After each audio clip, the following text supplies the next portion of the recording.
మనం శ్రీరామనవమి ఎందుకు చేసుకుంటామో మీకు తెలుసా? కొంతమంది ఆ రోజు శ్రీరాముడు పుట్టినరోజు కాబట్టి అని అంటారు. ఇంకొంతమంది అయితే ఆ రోజు సీతారాములు పెళ్లి రోజు అని అంటారు.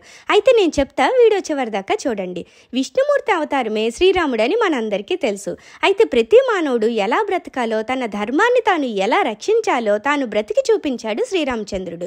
తనకి పట్టాభిషేకం జరుగుతున్నప్పుడు శ్రీరాముడు ఎలా ఉన్నాడో, అదే టైంలో అరణ్యవాసానికి వెళ్లాల్సి వచ్చినప్పుడు కూడా శ్రీరాముడు అలానే ఉన్నాడు. సుఖదుఖాల్లో, లాభ నష్టాల్లో ఒకేలా ఉండాలని మనకు శ్రీరాముడు నేర్పించాడు.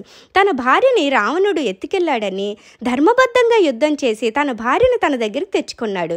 తలపడేది ఎంత పెద్ద సమస్యతో అయినా వెనకడుగు వేయకుండా ధర్మంగా గెలవాలని రాముడు మనకి నేర్పించాడు. గెలిచిన బంగారు లంక తన కళ్ళ ముందే ఉన్నా కూడా తన మాతృభూమే ముఖ్యమని లంకని ఈజీగా వదిలేసి వచ్చిన దేశభక్తుడు శ్రీరాముడు.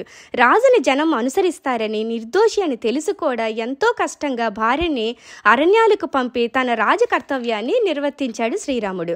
తండ్రి మాట జవదాటని కొడుకుగా, ఏకపత్ని వ్రతుడిగా, ఆదర్శ సోదరుడిగా, మచ్చలేని మహారాజుగా ఇన్ని కష్టాలు పడిన ధర్మాన్ని వదలని శ్రీరాముడికి తనకు తానే సాటి. ఈ బంగారు తండ్రి పుట్టిన రోజే శ్రీరామనవమి. త్రేతాయుగంలో చైత్రమాసంలో చైత్రసిద్ధ నవమి నాడు పునర్వసి నక్షత్రంలో మన శ్రీరాముడు పుట్టాడు. అందుకే మనం అంతా శ్రీరామనవమి చేసుకుంటాం.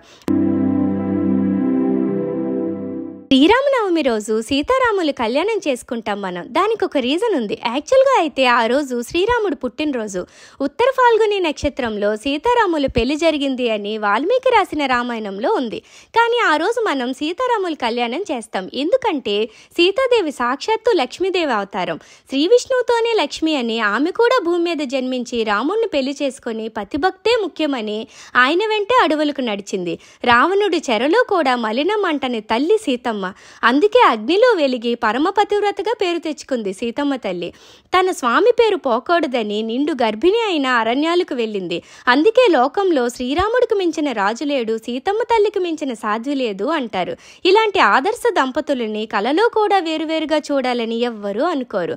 అందుకే ప్రతి దేవుడు ఒంటరిగా పూజలు అందుకుంటారు. కానీ సీతారాములు మాత్రం ఏ గుడిలో అయినా, ఏ ఇంట్లో అయినా కలిసే పూజలు అందుకుంటారు. అందుకే శ్రీరామనవమి రోజు రాముడు పుట్టినరోజే అయినా సీతారాముల కళ్యాణం చేసుకుంటాం మనం. జై శ్రీరామ్ అని కమెంట్ చేసి నా ఛానల్ని సబ్స్క్రైబ్ చేసుకోండి.